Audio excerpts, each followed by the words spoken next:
Comencemos entonces. Hoy vamos a ver el virus de la inmunodeficiencia humana. Esta clase corresponde a la unidad temática 8, donde tienen la familia Retroviridae y hay dos virus importantes que causan patología en humanos, que son el HIV y el HTLV. El HIV vamos a ver, en realidad, VIH, virus de la inmunodeficiencia humana, pero generalmente se lo menciona y ya está difundida la abreviatura HIV, así que vamos a seguir llamándolo así. Vamos a ver la taxonomía, la morfología y la estructura, su organización genómica, el ciclo de replicación, la transmisión, las fases clínicas en la infección, cómo evoluciona, la inmunopatología, la epidemiología, el diagnóstico, antivirales y las profilaxis pre y post-exposición. En cuanto a la taxonomía, de acuerdo a la última actualización del ICTV, el Comité Internacional de Taxonomía Viral, el HIV pertenece al dominio Riboviria, que es de virus a RNA, al reino Pararnavirae, que tiene 2 órdenes y 6 familias, al orden Ortervirales, que tiene 5 familias, y la familia que nos interesa es la familia Retroviridae, que incluye a muchos virus, tanto del hombre como de animales, que tienen la particularidad de tener en su ciclo de replicación una retrotranscripción, el pasaje de RNA a DNA. Dentro de la subfamilia Orthorhynchovirinae existen 6 géneros y 47 especies. Los 6 géneros son el género alfa, beta, delta, epsilon y gamma retrovirus y además el género lentivirus.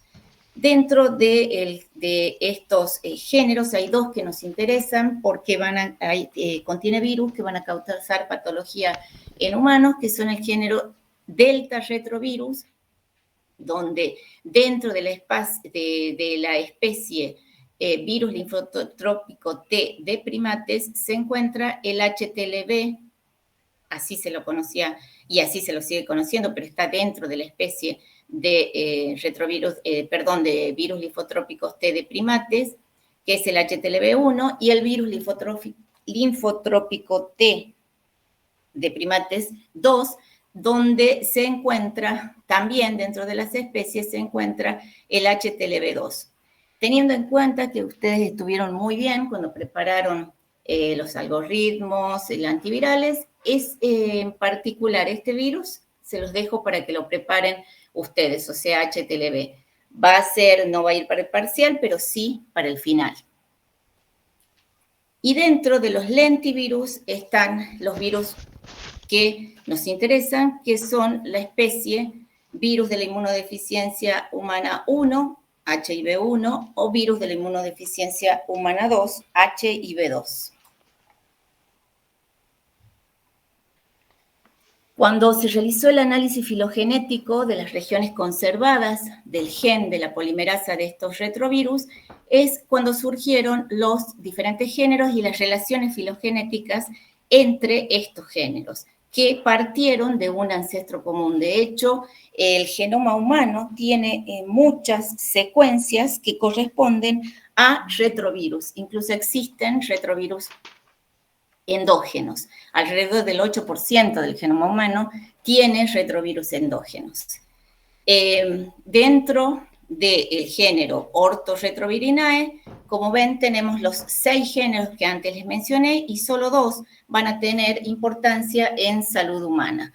Ya vamos a ver de qué dice la bibliografía, de dónde surgieron el HIV1, el HIV2, y dentro de los delta retrovirus tenemos el HTLV1 y el HTLV2. El resto de los retrovirus va a producir enfermedades en roedores, en aves, como el pollo, en peces, y en el caso de los espuma retrovirinae, antes se consideraba que existía dentro de esta subfamilia una sola especie, sin embargo, ahora se conocen muchas más y el nombre en general no hay una asociación directa entre la presencia del virus y una patología seria, sobre todo en humanos.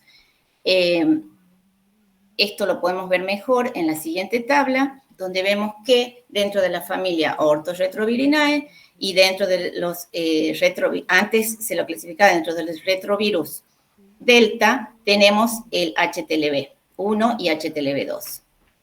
Y dentro de los lentivirus, el virus de la inmunodeficiencia humana 1 y 2, y también el virus de la inmunodeficiencia símica. Acá dice simia, pero es inmunodeficiencia símica.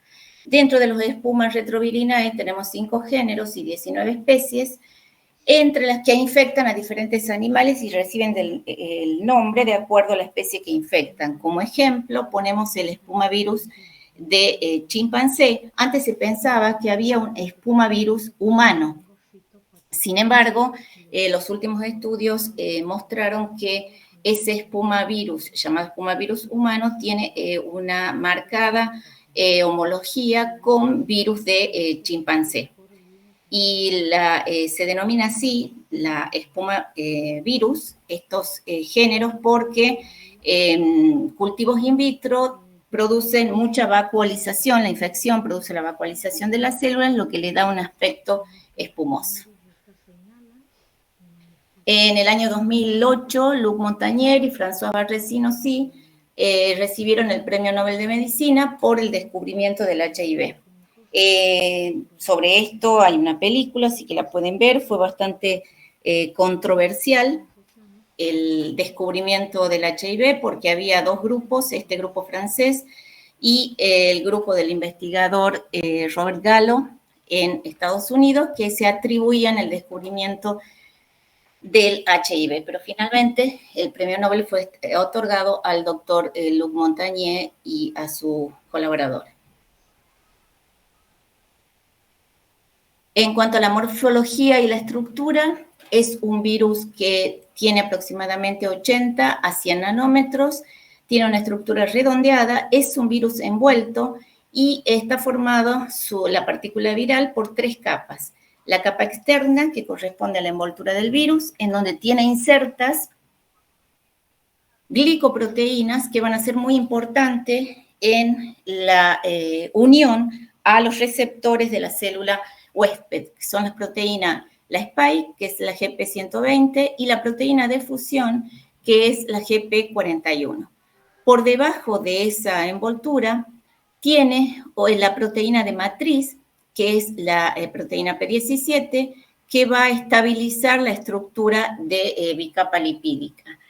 Por dentro de esa proteína de matriz se observa el ácido nucleico, se observa el core viral, que tiene una forma de cono truncado y que contiene en su interior las dos hebras de RNA de polaridad positiva que son idénticas. O sea, no es que sea bicatenario, sino que tiene 2 hebras de RNA ese es su genoma. Además, el virus trae dentro de ese core viral o dentro de esa cápside 3 proteínas, la transcriptasa reversa, la proteasa y la integrasa, que van a ser fundamentales en el ciclo de replicación del virus. Acá simplemente es para que vean mejor cómo está constituido, porque acá tenemos las proteínas de la GP41, es una glicoproteína, mientras que la proteína GP120 está unida a esta glicoproteína 41 formando un complejo y ambas son trímeros.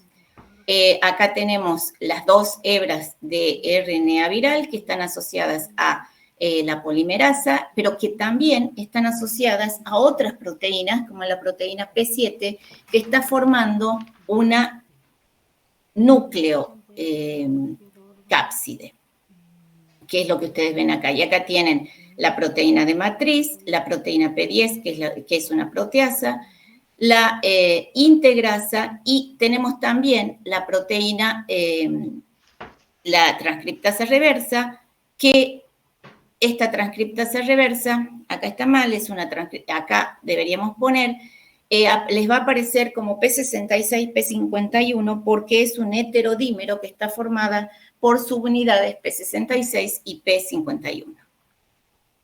Y ven la proteína de la cápside, la P24, cómo se dispone alrededor del ácido nucleico en forma de cono truncado. En cuanto a la organización genómica del HIV, su ácido nucleico tiene un tamaño de 9,8 kb, son hebras idénticas que contienen toda la información necesaria para la replicación del virus. En general, todos los retrovirus van a tener 3 grupos de genes principales: los genes GAP, los genes POL y los genes EMP. Los genes GAP que van a codificar para las proteínas de la cápside y de la nucleocápside y de la matriz. Las genes POL que van a codificar para las enzimas virales muy importantes en la replicación, que son la proteasa, la integrasa, que está involucrada en la integración del genoma del virus al genoma de la célula, y la retrotranscriptasa, que como les decía, se va a tener es un heterodímero que está formado por P66 y P51. En el caso del gen de EMP, va a codificar para la proteína de superficie, la GP120, y para la proteína de transmembrana, GP41. Además de esto, alrededor del gen EMP también hay marcos de lectura abierta que van a codificar para otras 6 proteínas virales, en donde TAT y REP van a ser muy importantes en el proceso de transcripción, y las restantes son factores BIF, BPR, NEF y BPU, que en el caso de, esta sería la estructura del HIV-1, en el caso de el HIV-2, que es muy similar, todos los retrovirus en realidad tienen una estructura similar, la proteína esta recibe el nombre de BPX. Que si bien se ha visto en cultivos celulares que no eran imprescindibles para la formación de un virus maduro, sin embargo, el hecho de que estén conservadas en muchísimos especies de virus hace pensar que son realmente importantes, y de hecho sí tienen funciones porque algunos actúan como factores de virulencia del virus y otros actúan como reguladores de la transcripción. Por otro lado, ambos extremos del virus tienen unas secuencias que son importantes, que se llaman repeticiones terminales largas, es lo que ustedes ven como LTR, y van a ser muy importantes en el proceso de replicación del virus. Acá tienen algunas de las funciones, un cuadro que resume las funciones que tienen las proteínas codificadas por los diferentes genes. Ven que los genes GAP codifican para la proteína de la cápside, de la matriz, de la nucleocápside, y P6 es una proteína involucrada en la liberación del virión. Es importante en la liberación del virión. El gen de la polimerasa, que codifica para la proteasa viral, para la proteína, la RT, o retrotranscriptasa, y para la integrasa. En el caso de la envoltura tenemos la proteína de superficie GP120, que ya vamos a ver es muy importante porque es la que interacciona con la molécula receptora CD4 en las células que infecta, y también es la que va a interactuar con los receptores de quimiosinas CCR5 o CXCR4. En el caso de GP41 es una proteína de transmembrana y es responsable de la fusión de las membranas celulares y la membrana viral. Dentro de las proteínas, de las otras 6 proteínas que codifican los genes virales, ya les dije, TAT y REP son muy importantes en la replicación del virus. TAT es un transactivador de la transcripción y REP es un regulador de las proteínas del virión, y en qué está involucrado en la regulación del transporte y el procesamiento del RNA viral. El resto, por ejemplo, el gen VIP es un factor de infectividad del virus, que recuerdan que ya les comenté cómo actuaba en la primera clase de inmunología viral y es dentro de los factores que tenía el huésped en la inmunidad intrínseca para la lucha contra los virus. Este factor de infectividad viral inhibe la acción de las proteínas antivirales, la ApoB3G.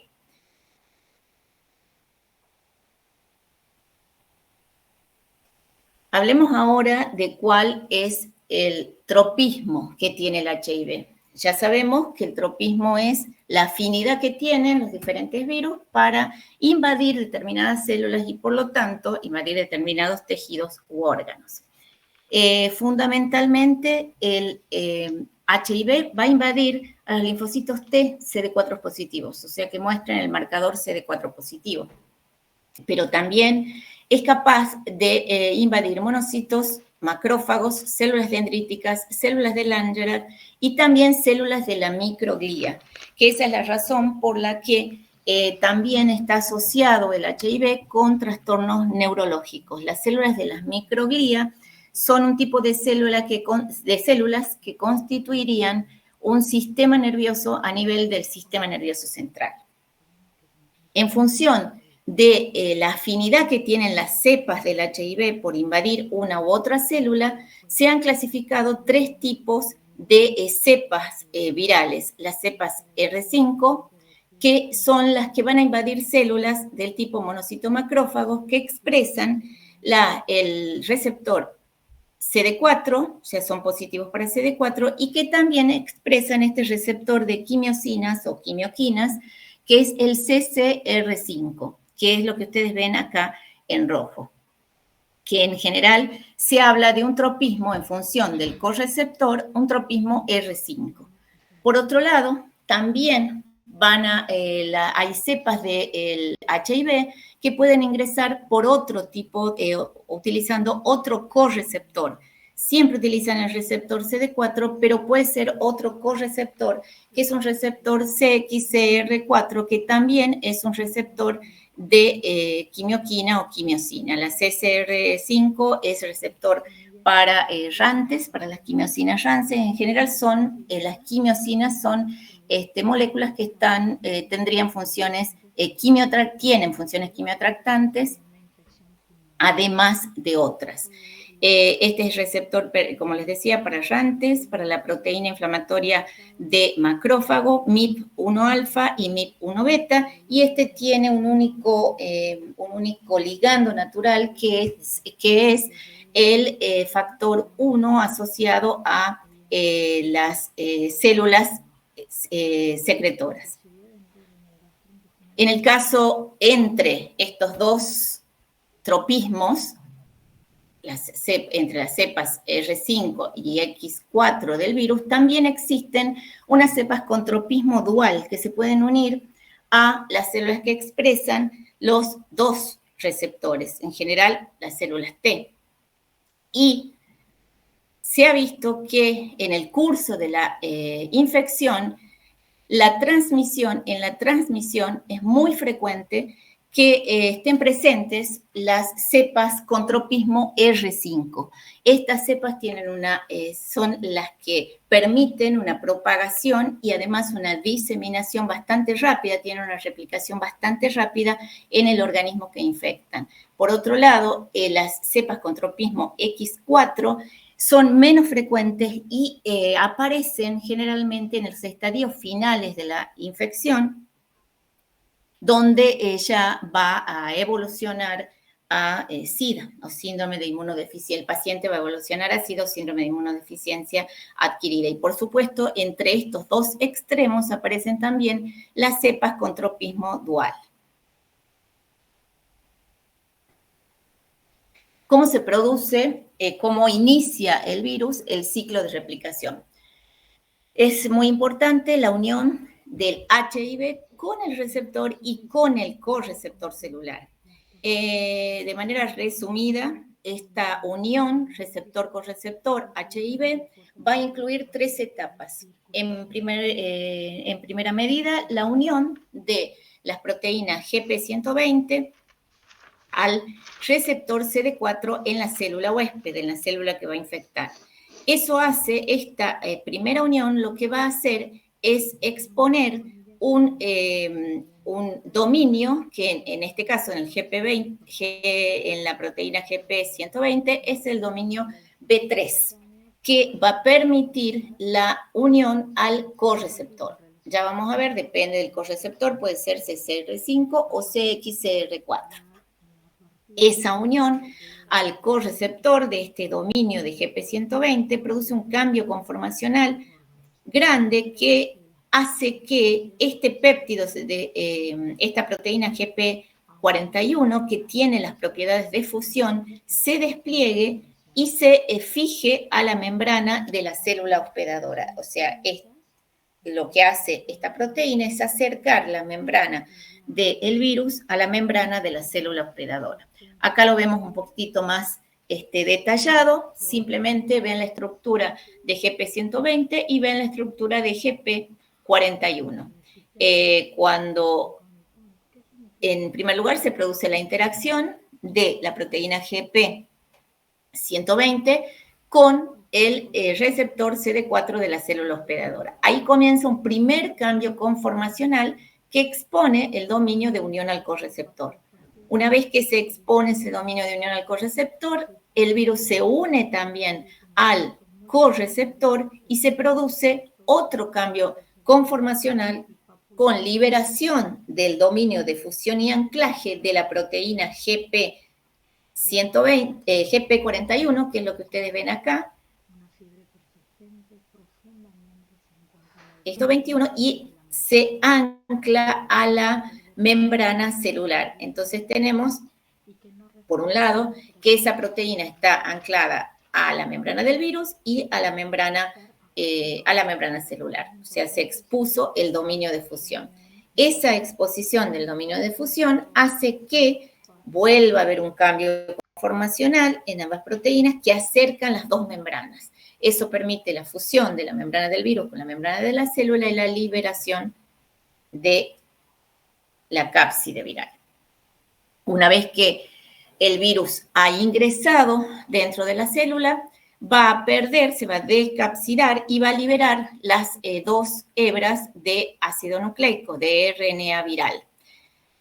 Como el virus, recuerdan, trae la transcriptasa inversa, se produce una retrotranscripción que particularmente se produce, la mayor parte se produce en el citoplasma, y esa retrotranscripción puede ser total o parcial. ¿Cuándo va a ser total y cuándo va a ser parcial? Va a ser total en los linfocitos, bueno, hablamos de linfocitos en general porque el principal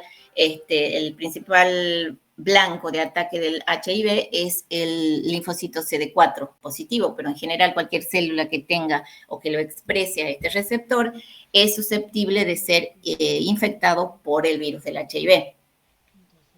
Se va a producir una vez que ingrese, va a ser parcial la replicación cuando los linfocitos no están activados, o sea, en linfocitos naïf o en linfocitos en reposo, donde no ha habido una presentación antigénica previa, se va a producir una replicación parcial.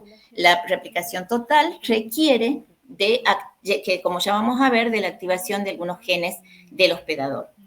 Cuando se produce esta retrotranscripción, ya sea parcial o total, se forma lo que se conoce como complejo de preintegración, que tiene el ADN asociado a ciertas proteínas del virus. Ese complejo de preintegración, o PIC, como lo van a ver ustedes en algunas figuras o en la bibliografía, va a ingresar por los poros de la membrana nuclear al núcleo, donde va a realizar su función la integrasa. O sea, se va a producir la integración de parte de este genoma viral bicatenario, porque ya pasamos del ARN de cadena simple a ADN bicatenario por acción de la retrotranscriptasa. Se va a producir entonces una integración de este virus al ADN celular una vez por acción de la integrasa.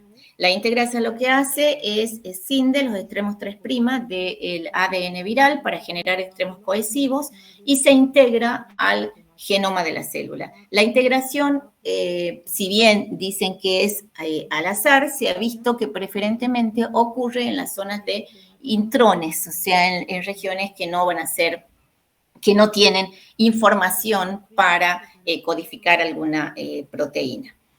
Una vez que se integró en el genoma de la célula, o sea, esto, a diferencia de otros virus, no es opcional, es parte del ciclo de replicación, la integración de ese ADN viral al ADN celular. Puede estar, una vez que sea integrado, puede establecer latencia durante mucho tiempo, eso dependerá de las condiciones del huésped, en el caso de la, si el curso sigue una infección natural sin intervención, y para que se produzca ese estado de latencia puede durar mucho tiempo, y para que de meses a años, y para que se produzca la activación y comience la transcripción, los primeros eventos requieren son independientes de proteínas virales y van a depender de la activación de ciertos genes de la célula hospedadora, en particular de la activación y de la producción de las proteínas del factor transcripcional NF-κB. Las proteínas de este gen, como ya lo hemos visto también en la clase de inmunología viral, no existen en reposo, en los linfocitos en reposo, sino que necesitan la activación inmunológica para que comiencen a producirse. Cuando se produce esa activación inmunológica, se da lugar a la transcripción, ahí sí intervienen dos proteínas del virus, que son la TAP y REB, para formar un RNA mensajero. Lo que no les dije es que este ADN proviral o provirus tiene una longitud mucho mayor que el ARN. Acá sí se nota que el ARN del cual proviene. Y esto se debe a que esas secuencias LTR en ambos lados van a ser duplicadas en los extremos. Entonces, para que se forme el RNA mensajero y el RNA genómico, van a sufrir un procesamiento de cortes y empalmes que van a dar origen finalmente al RNA mensajero y el RNA genómico. Ese RNA mensajero va a salir por los poros nucleares al citoplasma y se va a producir la síntesis de las proteínas. Todas las proteínas del HIV se van a sintetizar como poliproteínas. O sea, tienen que ser escindidas para dar origen a las proteínas maduras.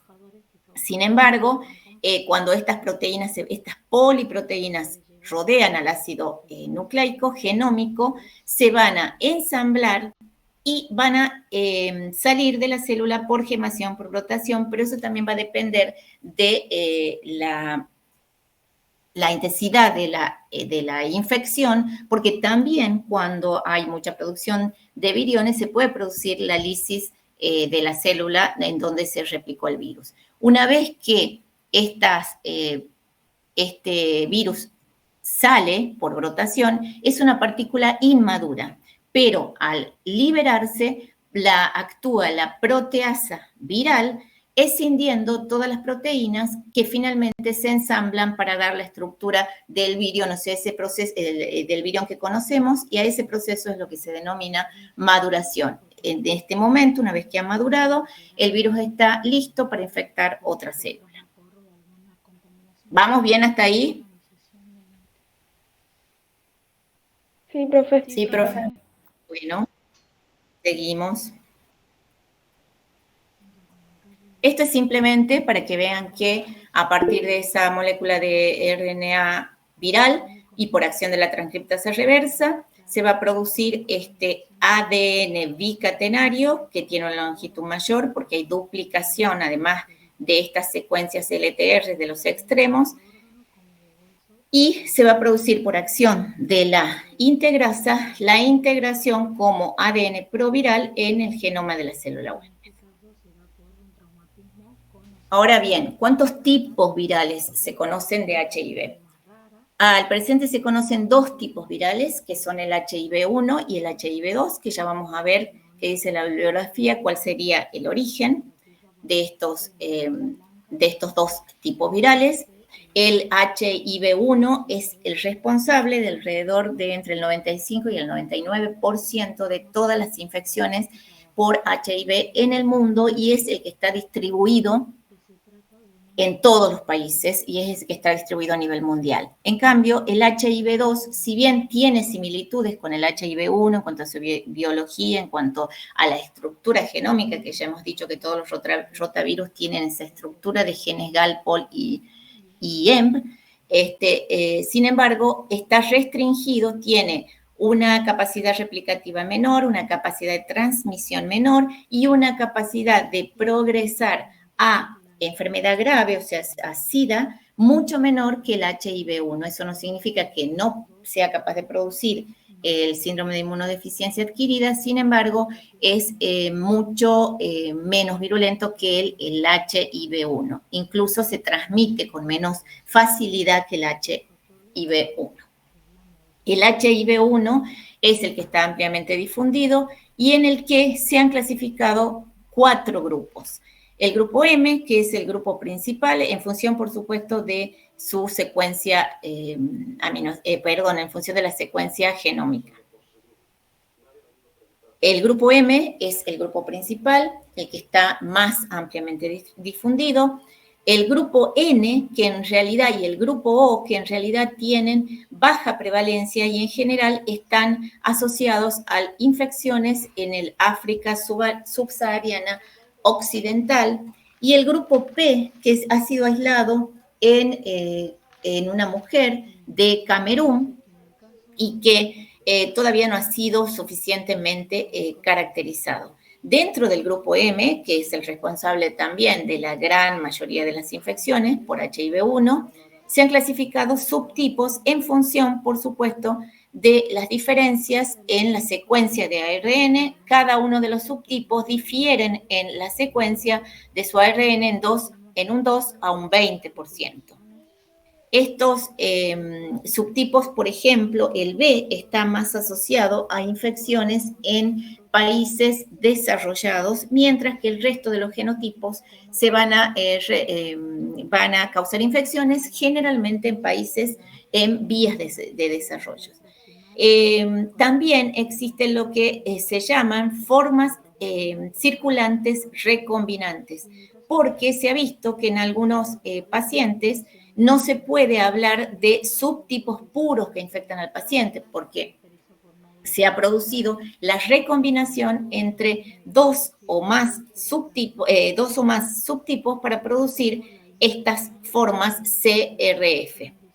El virus del HIV tiene una altísima tasa de replicación y también de mutación, porque ya saben que la transcriptasa reversa no corrige errores, y eso ha hecho que sea bastante frecuente el surgimiento de estas formas circulantes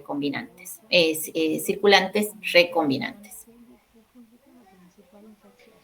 Bien, ¿cómo surgieron cada uno de los virus, el HIV-1 y el HIV-2? ¿Cómo habrían surgido? En el caso de África, pobres siempre vienen de África, existen alrededor de 30 especies de monos, 30 especies de simios, que están infectados naturalmente con el virus de la inmunodeficiencia símica, que es lo que ustedes ven acá como SIV. Se piensa que, por homología en secuencias, se piensa que el HIV-2 proviene de un virus de inmunodeficiencia símica del mangabey gris. Y especialmente el surgimiento se habría dado en la zona de Camerún. En el caso del virus del HIV-1, lo que se ha visto es que especialmente el virus 1 del grupo M y también el virus 1 del grupo N habrían provenido del virus de inmunodeficiencia símica, de una especie de chimpancé que tiene 4 variedades, y el chimpancé es el Pan troglodytes troglodytes, que es lo que ustedes ven acá. En cuanto al origen del HIV del grupo O y del grupo P, Está menos dilucidado cuál es ese origen, pero se ha encontrado que más que homología con virus de la inmunodeficiencia símica de chimpancé, tienen homología con virus de inmunodeficiencia símica de gorila. Y en particular, este grupo tiene más homología todavía que el virus del grupo O con este virus de la inmunodeficiencia símica de gorila. ¿Cómo se transmite el HIV?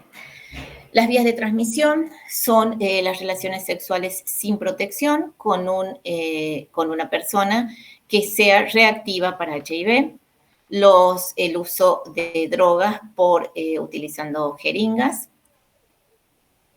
las transfusiones sanguíneas, la transmisión vertical y el uso de instrumentos no estériles. Esto es particularmente importante, aunque ya se redujo mucho, en el personal de centros de salud, donde los instrumentos no han sido adecuadamente esterilizados.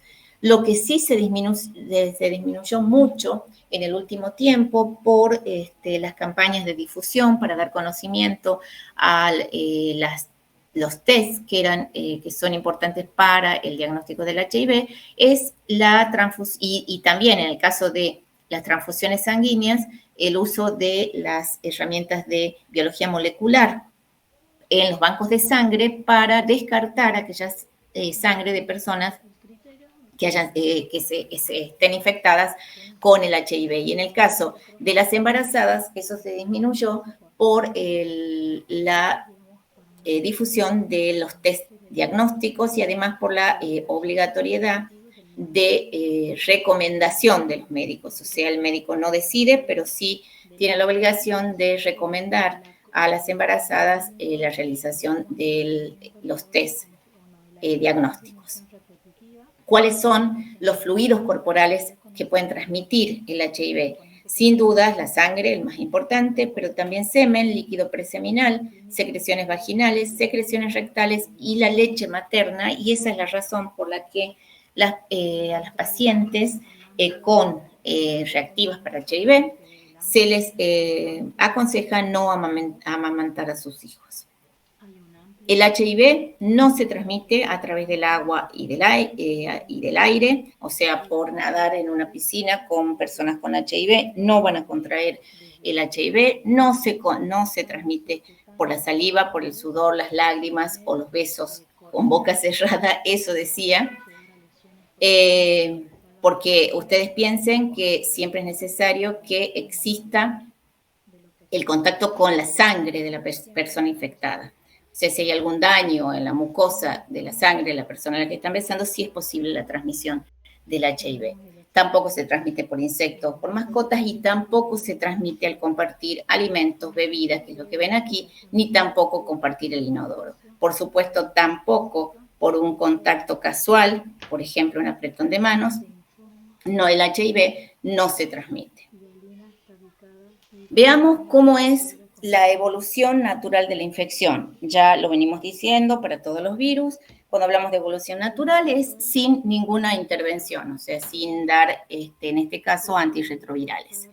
Esto sería la sangre de un paciente antes de la infección. Las células en celeste son los CD4 y en rojo van a estar las partículas virales. Cuando se produce la infección, al cabo de aproximadamente 2 a 4 semanas, se va a aumentar mucho, el virus invade los linfocitos CD4, se produce una replicación masiva de ese linfocito, una replicación masiva del HIV en los linfocitos, particularmente CD4, y se va a producir una infección aguda. Ya vamos a ver cuáles son los síntomas de esta etapa de infección aguda. Luego que se produce esa infección aguda, por supuesto, el sistema inmune del huésped responde ante esa infección, controlando la replicación viral y entramos a una fase que se denomina infección crónica por el virus. Esta fase de infección crónica, incluso sin ningún tratamiento, puede durar muchos años, incluso 10 o más años la persona puede durar, dependiendo de la capacidad que tenga su sistema inmune para mantener controlado el virus. porque una vez que el virus infecta la célula, como ya vimos que en su ciclo de replicación está involucrado la integración de ese ADN proviral al genoma de la célula, solamente el virus está en la célula hasta que la célula muere. Cuando ya vamos a ver por qué, a lo largo del tiempo se van debilitando las defensas del hospedador hasta que llegamos a una destrucción tan grande de los linfocitos TCD4 con una replicación masiva del virus en las otras células, y llegamos a la etapa de SIDA, síndrome de inmunodeficiencia adquirida, donde ya el nivel de células CD4 va a ser menor a 200 células por milímetro cúbico. Esto en rasgos generales, y ahora vamos a ver una por una las etapas de la infección con este virus. La primera etapa de la infección aguda se produce el episodio agudo a las 2 o 4 semanas post-infección por el virus. Hay algunos pacientes que no van a tener ninguna manifestación, o sea, su sistema inmune sí va a funcionar, pero no tienen ninguna manifestación. Y en otros pacientes se van a producir una sintomatología similar a una gripe, con dolor de cabeza, con dolores musculares y articulares. Puede estar con fiebre, que generalmente es fiebre alta, superior a 38,5, un malestar general. A veces se pueden producir mialgias, faringitis, se puede producir a veces vómitos y diarrea, no es lo más común, pero también se puede producir en la piel erupciones de tipo rash. Como les decía, hay muchos pacientes, es muy difícil que un paciente, a menos que considere que tuvo una conducta de riesgo, es muy difícil que un paciente llegue para que se realice el diagnóstico de HIV en esta fase aguda, porque en general se confunde mucho con un estado gripal. ¿Qué pasa con el sistema inmune? Una vez que el virus ingresa por las mucosas, se produce una interacción con las células dendríticas sin activación, porque las células dendríticas también tienen receptores para permitir el ingreso del virus a ellas. En general, la célula dendrítica no es una célula donde produce el virus una replicación masiva. No le permite una replicación masiva, pero sin embargo sí se replica en ella, lo mismo que en macrófagos.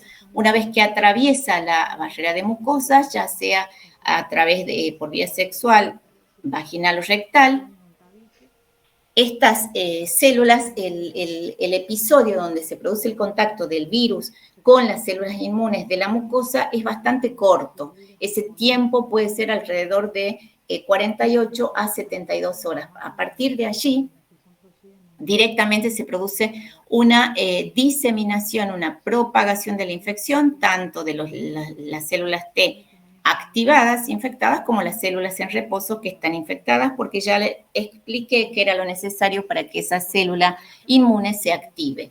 Una vez que esas células migran por el torrente circulatorio a los nódulos linfoides, se produce la activación inmune. Las cepas que participan en esta propagación, ya habíamos visto que tienen un tropismo R5. Se multiplican con gran rapidez, a gran velocidad y en grandes cantidades. O sea, se obtienen mucha cantidad de viriones en esta etapa. Hay otro concepto importante que está muy bien estudiado, y es la importancia de los receptores específicos en células dendríticas de SESAINS, que son lectinas a las cuales se puede asociar el virus del HIV, y que eso favorece en esta sinapsis inmunológica, favorecería la infección de nuevos linfocitos que están en general alrededor de las células dendríticas en las mucosas.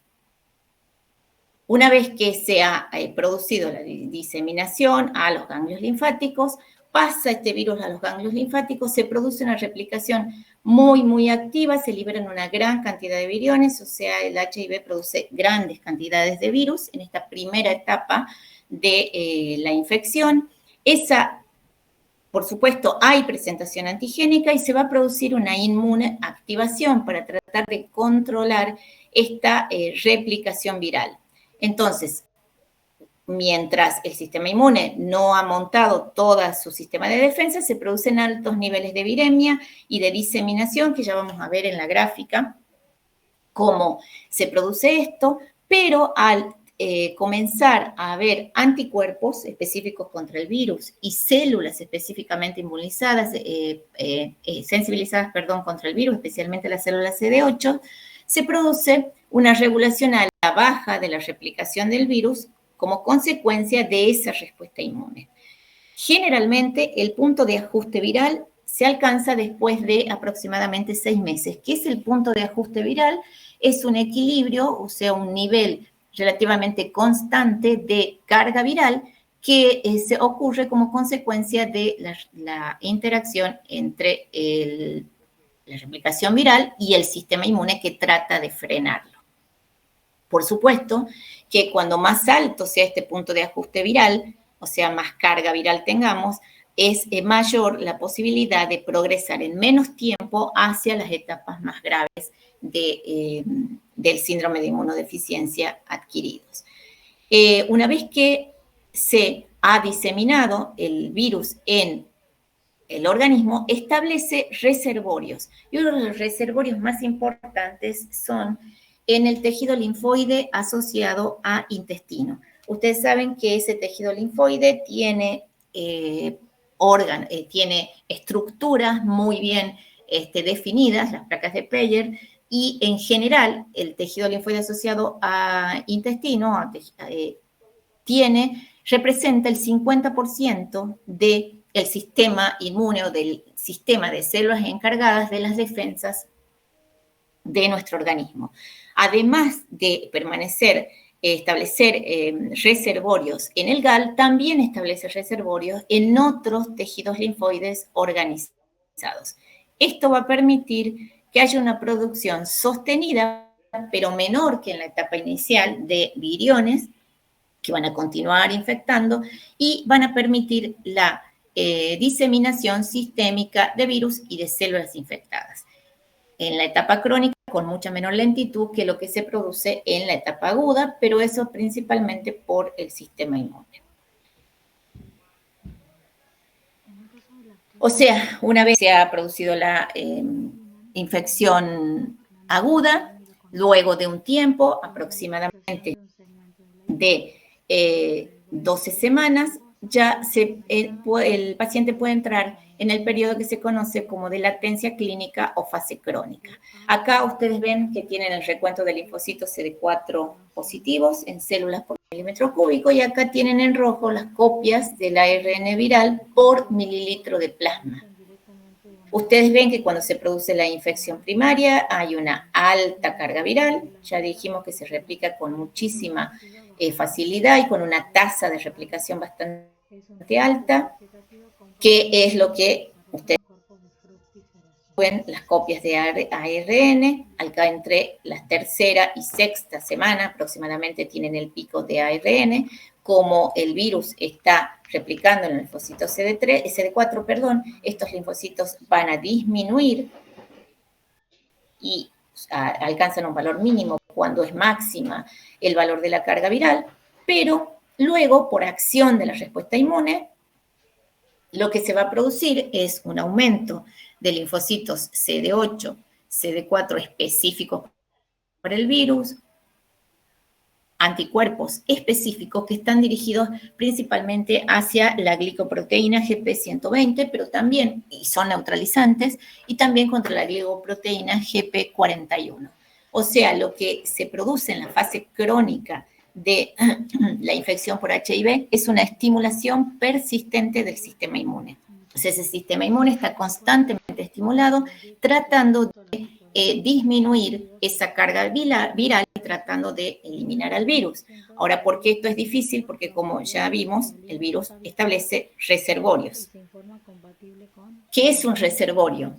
Un reservorio latente de HIV es un grupo de células del sistema inmunitario que están infectadas por HIV, pero que no están produciendo activamente nuevos virus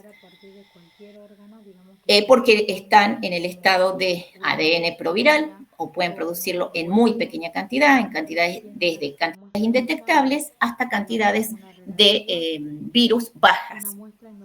El HIV infecta células. ¿Por qué hace latencia? Porque el HIV infecta células del sistema inmunitario. Estas células pueden permanecer en estado de reposo, no se activan y no producen nuevos viriones. Esos reservorios latentes se pueden encontrar en muchas partes del cuerpo y el virus se puede ocultar por años dentro de esos reservorios. ¿Cuáles serían los reservorios del virus? Los ganglios linfáticos, la sangre, o sea, células de la sangre, el aparato digestivo e incluso se ha visto estos reservorios de virus latentes pueden activarse, comenzar a producir más HIV, pero ya vamos a ver cuándo y cómo se produce. Bueno, acá simplemente una imagen de cuáles son los principales reservorios producidos, por supuesto las células de la sangre, monocitos. También, a pesar de que ahí tiene un signo de pregunta, hay natural killer, especialmente NKT, que son células que tienen marcadores del linaje T y que también pueden albergar al virus. El sistema nervioso central, se ha visto que las células de la microglía, que como ya les decía, eran como una especie de sistema inmune de vigilancia en el cerebro, en el sistema nervioso central, también son capaces de albergar el virus. Y muy importante, los ganglios linfáticos y el tejido linfoide asociado a intestino. Durante la primera etapa de la infección y al parecer este sistema no se recupera en su totalidad una vez que se ha producido esta replicación masiva del virus en los primeros estadios de la infección.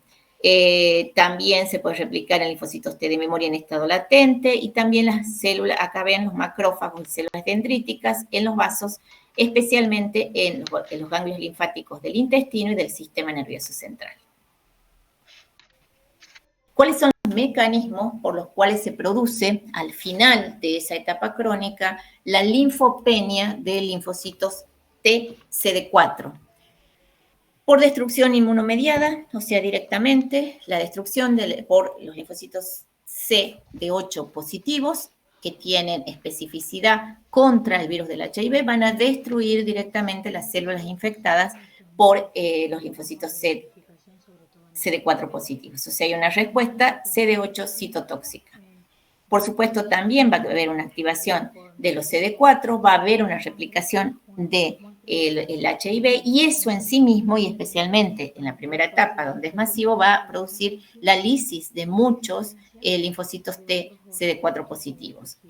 Por otro lado, la producción de virus por la replicación en las células T va a producir la reinfección de linfocitos TCD4 activados y esto, por supuesto, va a producir también una disminución de los linfocitos. Y por otro lado, las proteínas liberadas por el virus también pueden inducir a la célula a apoptosis, o sea, todos estos mecanismos son los que van a llevar a la linfopenia de CD4 positivos y forman parte de la inmunopatogenia muy bien estudiada de la infección por HIV. Por otro lado, los mecanismos patogénicos en la fase crónica de la infección van a estar caracterizados por una hiperactivación del sistema inmune que va a llevar finalmente a un agotamiento de ese sistema inmune. ¿Por qué? Dijimos que en la primera infección hay bastante destrucción de la población de linfocitos T, CD4 positivos, en el tejido linfoide asociado a intestino. Entonces eso, a pesar de que el sistema inmune logra en la primera etapa controlar la infección, se establece un equilibrio entre las acciones del sistema inmune y la replicación viral. Sin embargo, no se recuperan la cantidad de células de linfocitos TCD4 positivos a nivel del GAL, o del tejido linfoide asociado a intestino. Eso puede posibilitar la translocación microbiana, que es el pasaje de bacterias del intestino a sangre y con la posibilidad de que produzcan alguna infección. También se va a producir, justamente por esto, porque el sistema inmune está constantemente activado y constantemente produciendo anticuerpos y células específicas para el virus, se está debilitando, se puede producir reactivación de virus endógenos, en particular de los virus del tipo herpes. Por otro lado, también se ha visto que, por supuesto, esa replicación persistente aumenta esta activación inmunitaria. Esta activación inmunitaria que, como consecuencia de que el virus tiene estrategias para evadir la respuesta inmune, como por ejemplo mutando y produciendo mutantes de escape, en particular las mutantes están en la glicoproteína GP120, que genera anticuerpos neutralizantes. Entonces, el sistema inmune tiene que estar generando nuevos anticuerpos que sean capaces de neutralizar estas mutantes que surgen dentro incluso del mismo organismo. Todo ello lleva a la activación inmune.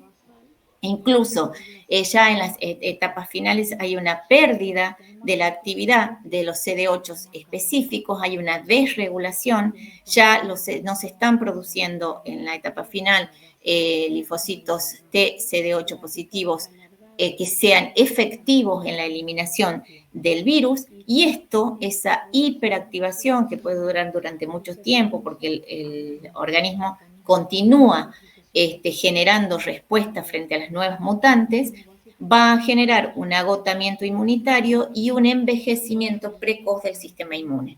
Eso es lo que lleva a la inmunodeficiencia progresiva.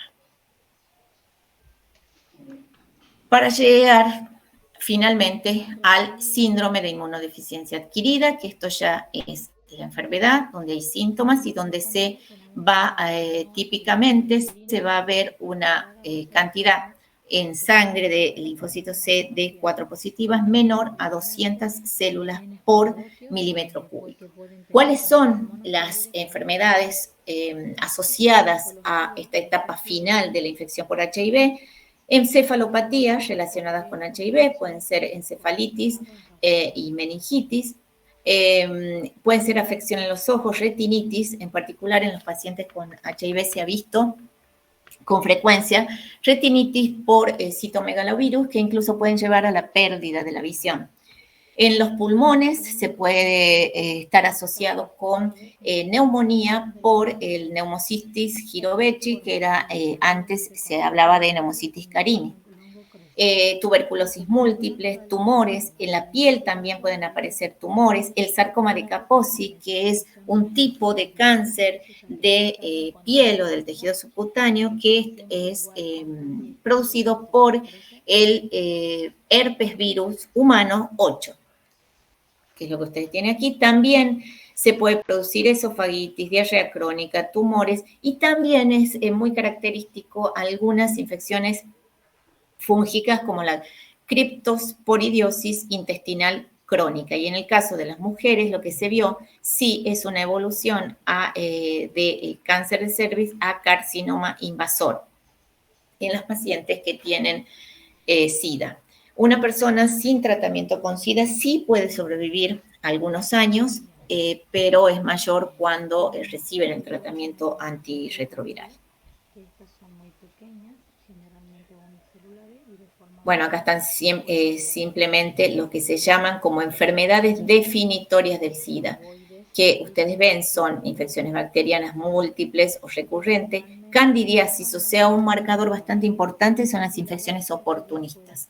¿Y qué son las infecciones oportunistas? Las infecciones por patógenos que en condiciones normales no producen estas infecciones o se resuelven de manera leve, pero que en los pacientes con SIDA, por ejemplo, las candidiasis pueden llegar a evolucionar con candidiasis de bronquios, tráquea, pulmones, esófago. Bueno, acá tienen todo el listado de lo que se llaman enfermedades definitorias del SIDA. Esto es una imagen del sarcoma de Kaposi, que como ven son manchas no solo en piel, sino también en mucosa, de color violáceo, marrón violáceo, que está formada por células cancerosas. Esto sería una candidiasis de esófago, esto una coccidioidomicosis que, como ven, afecta a ambos pulmones. Y esto sería una imagen, no entiendo mucho de esto, pero dicen que es bastante característico en pacientes con SIDA, o se puede dar en algunos, la leucoencefalopatía multifocal progresiva como consecuencia de la reactivación del virus JC, que es en donde se va a producir una desmielinización progresiva del sistema nervioso central. El tratamiento, por supuesto, es sintomático y la evolución es bastante grave. ¿Cuáles son las barreras para eliminar el HIV? Que es por eso que se continúa estudiando la manera de hacerlo, son la latencia, la reactivación y la persistencia.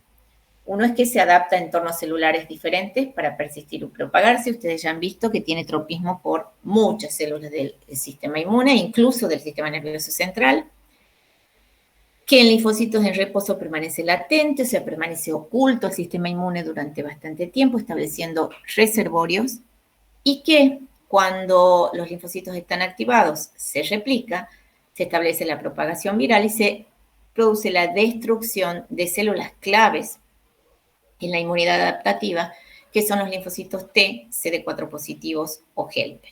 Todo esto hace que hasta el momento sea difícil eliminar el virus del organismo. Esto es simplemente para que vean la cadena epidemiológica. ¿Están bien, chicos?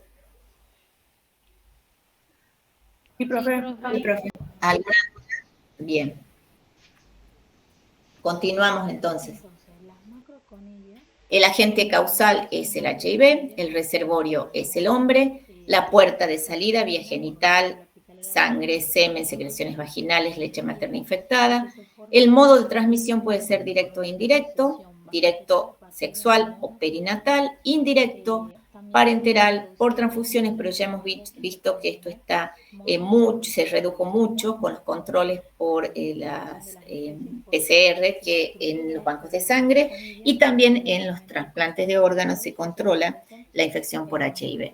En cuanto a la puerta de entrada del virus, puede ser vía genital oral, lesiones abiertas en piel, o sea, donde haya sangrado que contenga el virus, y en mucosas, y el huésped susceptible también es el hombre, que puede iniciar este ciclo o esta cadena epidemiológica. ¿Cuál es la prevalencia del HIV en el mundo?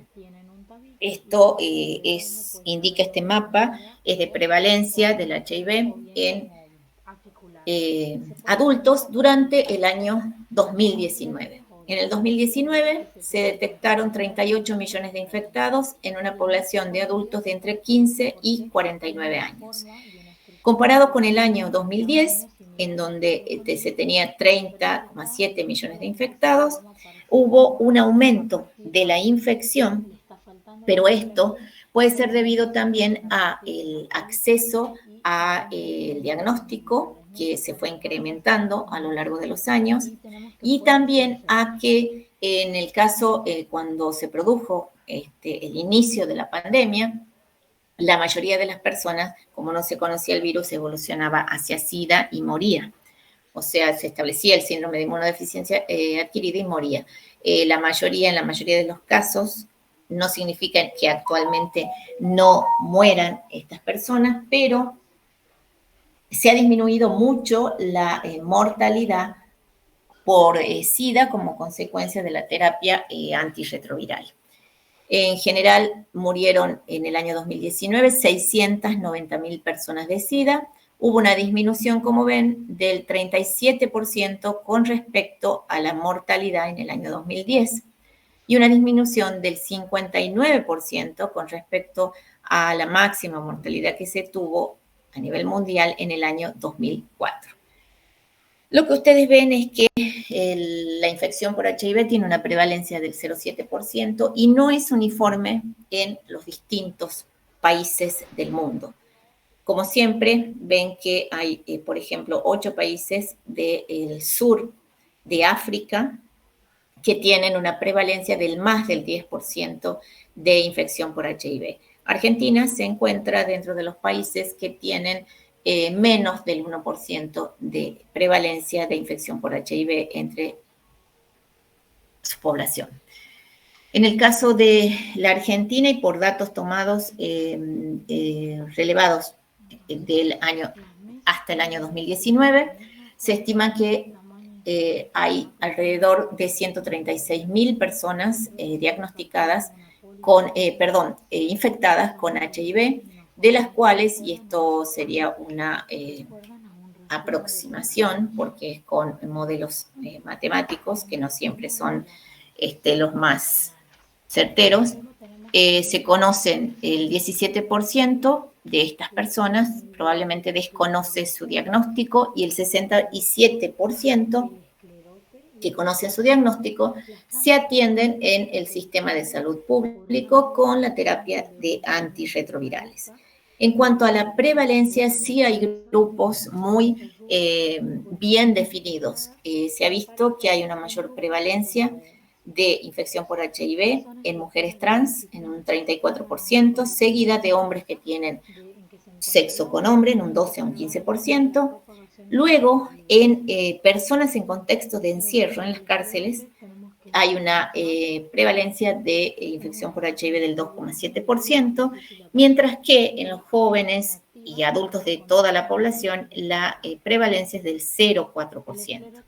Se notifican alrededor de 4.800 casos de HIV por año, y los varones tienen un mayor porcentaje de infección que las mujeres en general, considerando datos relevados entre el año 2017 y el año 2019. Y la edad media, la mediana del diagnóstico en esos años fue de 32 para varones y 34 para mujeres. El más del 98% de las infecciones en varones se produce por relaciones sexuales sin protección. Si ustedes se fijan, el NOA tiene una de las tasas de diagnóstico más altas, que es más alta en varones, del 22,1%, y es menor en mujeres. Lo mismo que el NOA, la región de Cuyo y la región de la Patagonia también tiene las tasas de diagnóstico de HIV más altas de la región. Acá tenemos las defunciones por SIDA de cada 100.000 habitantes, es de un 3% en ambos sexos, 4,1% en varones y 1,9% en mujeres. Y de cada 100 bebés que nacieron en 2017, de gestantes con HIV, 4,6 fueron positivos.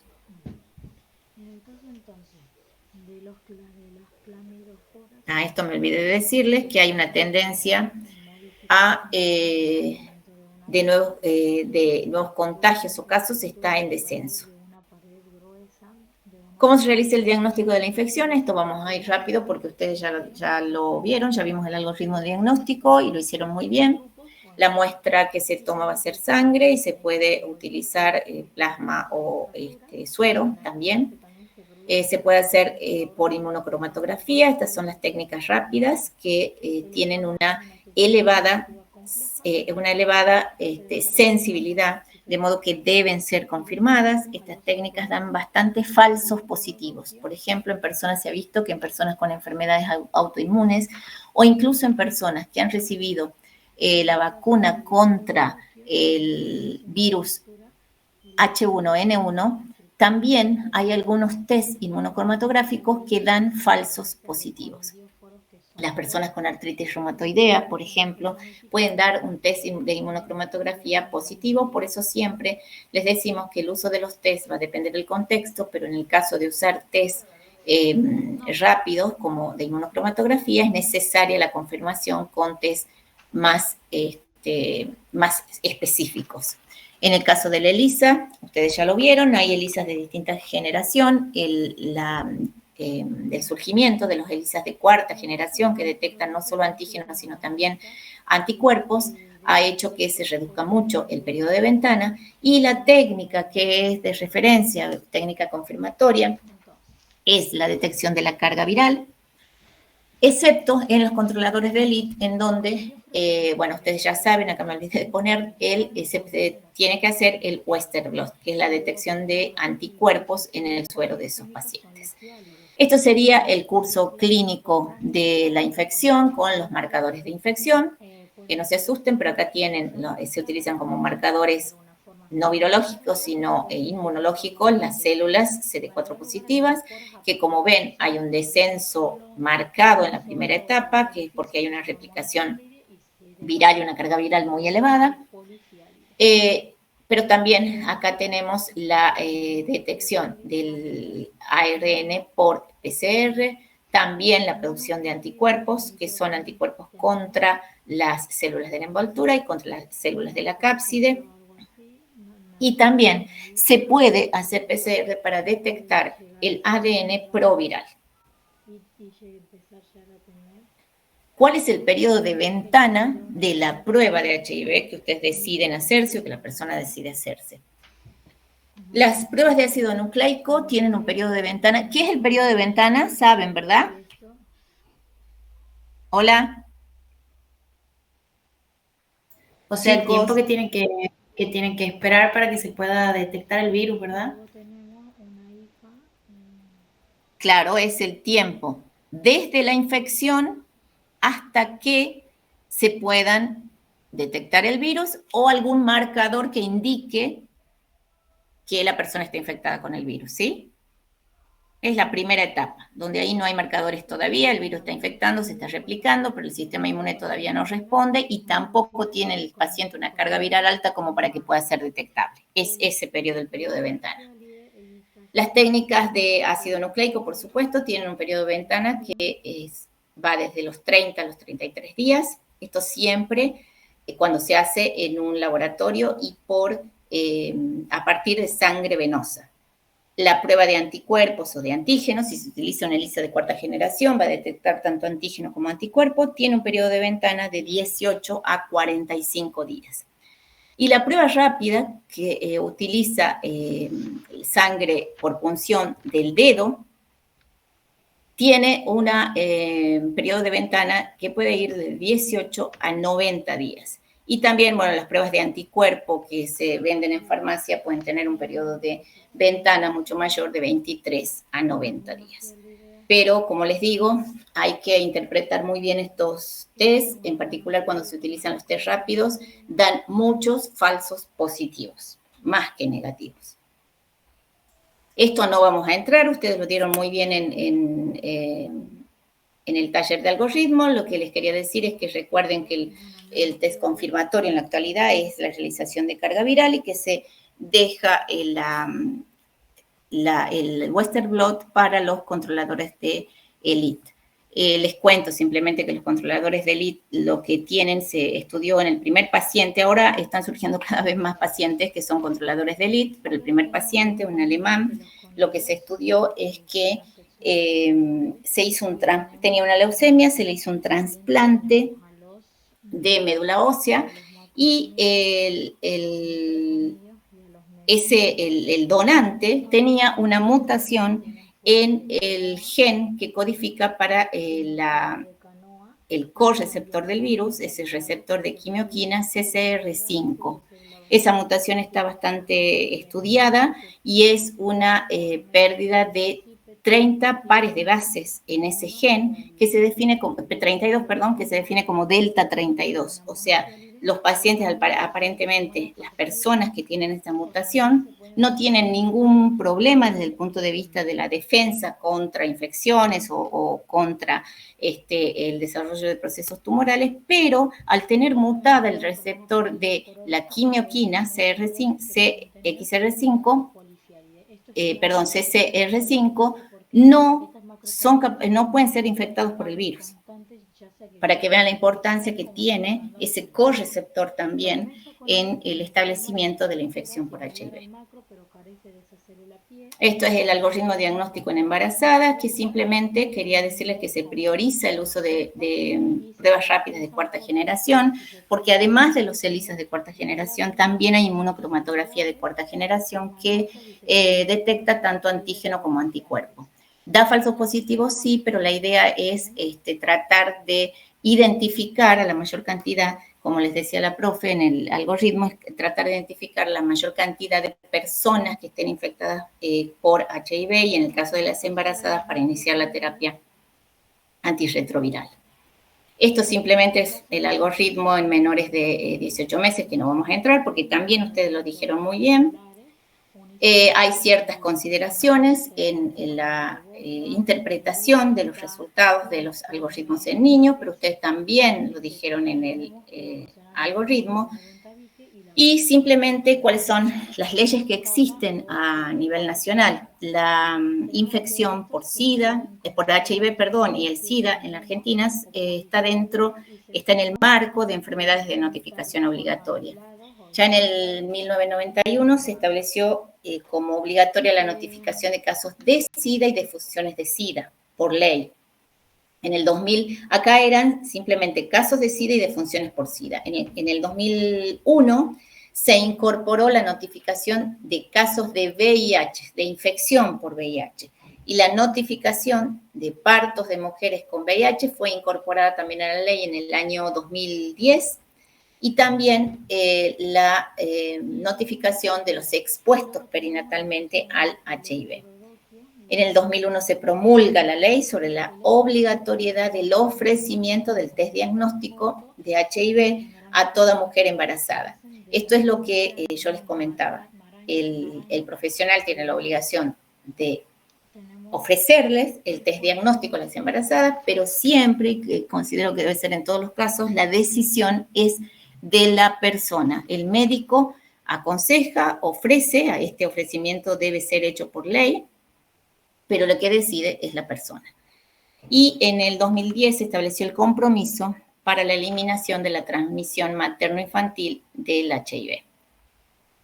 Bueno, los antivirales, los mecanismos de acción, ustedes ya lo dijeron muy bien en el taller de antivirales, pero los principales antivirales que se están usando y con combinaciones de los mismos son inhibidores de integrasa, inhibidores de transcriptasa inversa, inhibidores de fusión, inhibidores de la proteasa, o sea, inhiben las 3 enzimas que trae el virus, para que se acuerden, que son la integrasa, la RT y la proteasa, o también inhiben la fusión, que es el mecanismo clave por el cual el virus puede ingresar a la célula.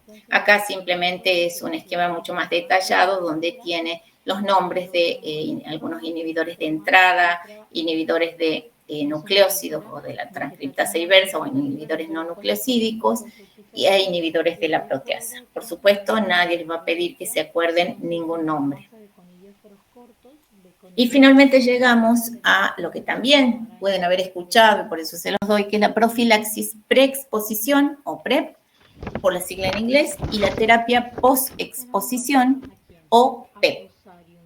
La profilaxis preexposición son medicamentos que se toman a diarios y que se puede usar para prevenir el contraer el HIV. ¿Se le da a cualquier persona? No. Es para las personas que no están infectadas con HIV, pero que tienen conductas de riesgo que pueden hacer que sean susceptibles de contraerlo. Por ejemplo, por relaciones sexuales en aquellas personas que tienen parejas múltiples o que se dedican a la prostitución, por ejemplo, o el consumo de drogas inyectables. Y la PEP, que es la terapia post-exposición, es una herramienta de prevención que consiste en el uso de medicamentos antirretrovirales para reducir el riesgo de infección después de situaciones en donde la